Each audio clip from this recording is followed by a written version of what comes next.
Now you see, this fellow wasn't blind. The blind man, Jesus took some spit and some mud and he made a paste and then he put it on the guy's eyes. Because he was blind, he wouldn't have seen this coming. But this guy was not blind. He saw Jesus go to put his fingers into his ears. And he probably saw him, getting ready to spit on his tongue. And so I can imagine running through the guy's mind would have been, I'm not going to let him do this.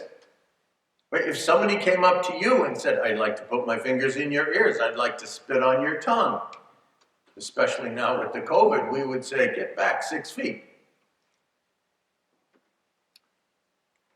But after the fact, when we have the advantage of knowing what the end is, we look back with greater insight and we say, oh, this is great. Jesus healed him. We are plagued by a temptation in our age to look at the immediate and lose the context. In our age, we are plagued by a rebellious spirit so that we think we know better than God. And it is an effect of original sin.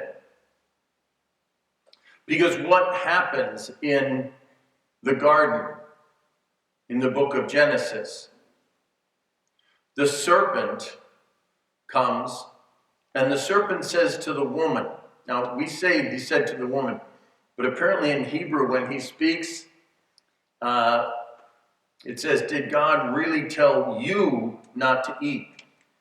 Well, apparently in Hebrew that's plural. Now, if you're from down south, you would read it this way. Did God really tell y'all, meaning the two of you, did God really tell y'all not to eat? The devil speaks in the plural because Adam is right there. So, first thing the serpent does, he questions God. And he starts with something that's easy. He wants to enter into a dialogue with us, so we lower our guard. He speaks to both of them, but mostly to Eve, and Adam keeps his mouth shut. That's part of original sin. Please remember that. Jesus doesn't come down as the new Eve. He comes down as the new Adam. And he comes down as the new Adam because he is going to do what the first Adam should have done. The first Adam should have intervened. He should have stepped between his wife and the serpent. And he should have told the serpent to go to hell. But he didn't. So the first thing is, Adam doesn't do anything. He keeps his mouth shut. He does not protect his wife. So the woman answers, oh, we can eat from the fruit of any of the trees of the garden, except the one in the middle. Now, if you go back to the story, God gave this command when it was just Adam. And so the woman does not answer it 100% correct. God told Adam, don't eat of it or you're going to die. And actually what God said is you're going to die. Physical and spiritual death.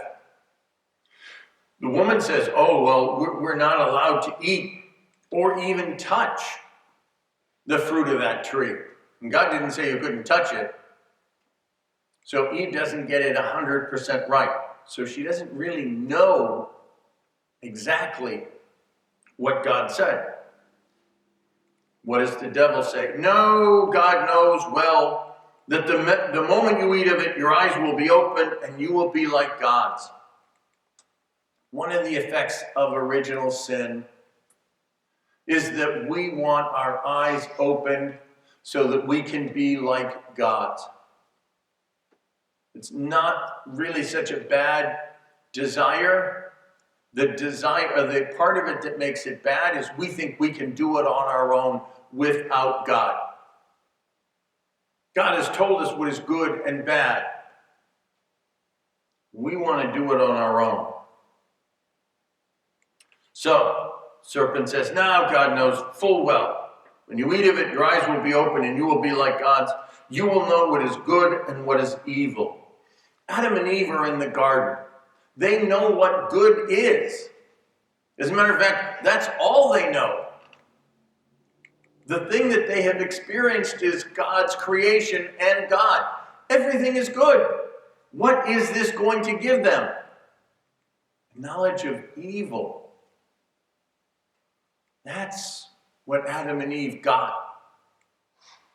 The original sin. They chose their own way. They disobeyed God. They chose knowledge over love. So, the woman saw that the tree was good for fruit, for food. How often do people say, oh, it might be a sin, but some good comes out of it? I've heard this. People say, oh, I went to an astrologer. Oh, I went to a mystic. And I say, why would you do that? Well, because it's good to know. I want to know.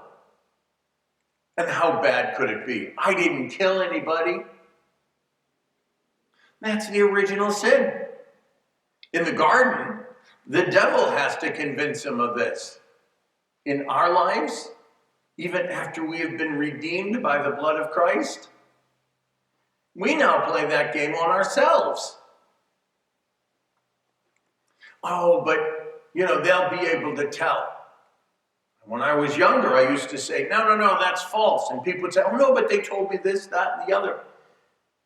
Then I read about King Samuel.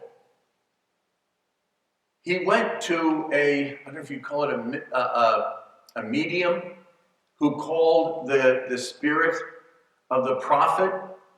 And the first thing that the prophet says, why have you done this? Please note. The medium actually does bring the spirit or, intercedes. So the problem isn't that it doesn't work. The problem is that Samuel chose his own salvation, his own redemption, his own Savior, which means he turned away from God. And how often in our lives do we choose something that separates us from God? So she sees that the tree is good, pleasing to the eye, and desirable for gaining wisdom. We fool ourselves. Sometimes other people fool us too. But the sin is when we choose some lesser good at the expense of the best. We lose God because we are following some God with a small c. Could be money, could be power, could be fame. We lose God by choosing something less. And it was true in the garden, and it is true even today. Even though we have been redeemed by the blood of Christ, we choose to sin again.